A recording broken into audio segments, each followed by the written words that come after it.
Церковні odborniki вредно робили на ошвіжуванню огради коло порти, кошели траву, а недавно закончена і велика робота на обнавлянню віронаучної сали. Вона достала нову, упечатліву фасаду, модерні ПВЦ-облаки і двері, а знука je tiž obiljena.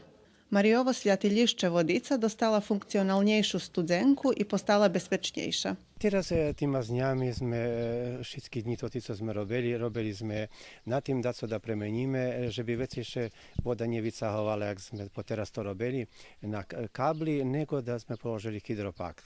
Takže teraz toto voda bude čuric, 2 slaviny položení i teraz ľudia hodní sebe vžať vodu, takže nemusia veci vycahovať z vodu so kablami jej. Teraz robíme u šopi, postavljame ormančik jeden, že bi še struja tu rozvedla, bo tu struja isto bilo takedy porobena, ale nie bilo rozdeljene cerkvočka i šopa. Takže teraz to je to na tim isto robia tu, že bi to všetko bilo rozdeljene. Po veljku preslavu prehlašenja eparhiji ostal išće jedan mešac.